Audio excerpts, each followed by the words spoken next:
Bienvenue dans le module de formation destiné aux développeurs et aux chefs de projet. Je suis Christophe Jolivet, j'ai une vingtaine d'années d'expérience dans la cybersécurité.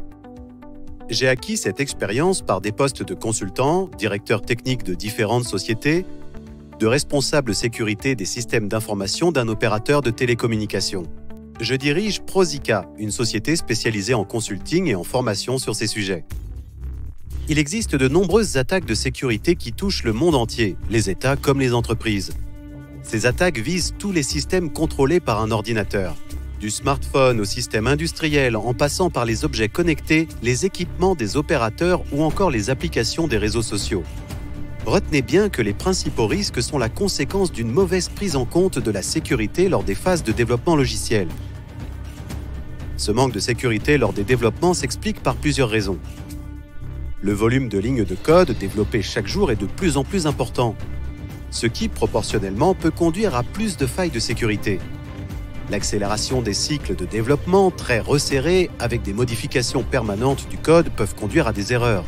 Le manque de formation des développeurs sur les aspects sécurité. Et enfin, et non des moindres, le manque de moyens financiers consacrés à la sécurité. Les attaquants vont chercher à exploiter toutes les failles à leur disposition. Les grands éditeurs ne sont pas épargnés. Par exemple, Microsoft publie régulièrement des correctifs de sécurité pour retirer des failles de développement parfois basiques, y compris dans le noyau Windows. Voyons ensemble quelques exemples d'attaques.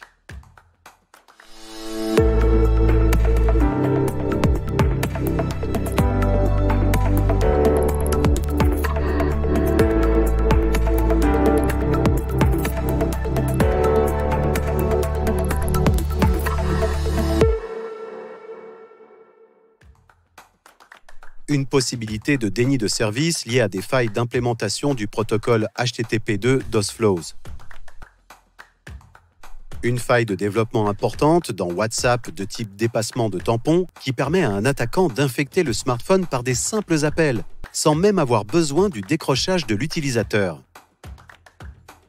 Un problème de configuration d'un firewall sur des données stockées sur le cloud S3 d'Amazon AWS. Une faiblesse dans une version du protocole WPA2 qui permet de chiffrer et d'authentifier les utilisateurs dans des réseaux sans fil.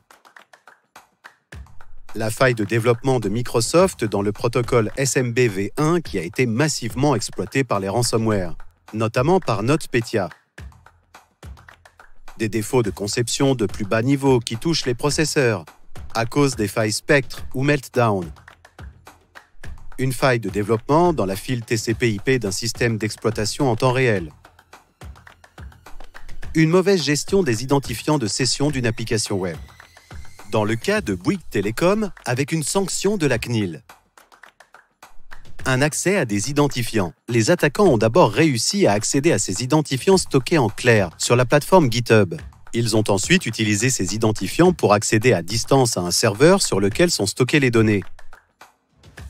Une faille permettant à un attaquant à distance de redéfinir les mots de passe d'un utilisateur de GitLab pour redéfinir le mot de passe d'un compte. Si la première adresse email était bien celle initialement associée au compte, le serveur acceptait plusieurs autres adresses pour recevoir l'email de recouvrement. Les cyberattaquants pouvaient donc librement spécifier en adresse secondaire une adresse email sous leur contrôle et définir ainsi un nouveau mot de passe de leur choix pour se connecter par la suite avec le compte volé. Une vulnérabilité critique impactant Jenkins. La vulnérabilité a pour origine le système de ligne de commande intégré à Jenkins.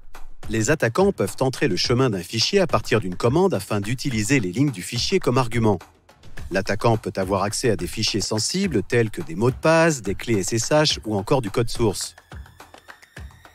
Avec tous ces exemples d'attaques, vous comprenez ainsi que la sécurité dans les développements est quelque chose de complexe et de difficile à mettre en œuvre. Mais pas de panique, vous apprendrez dans ces modules e-learning à reconnaître les failles de développement et utiliser les bonnes pratiques pour les éviter, à maîtriser les principes de sécurité des cycles de développement et à savoir vous informer depuis des bases documentaires pour sécuriser vos codes. Voyons ensemble quelles sont les bonnes pratiques pour éviter ces écueils.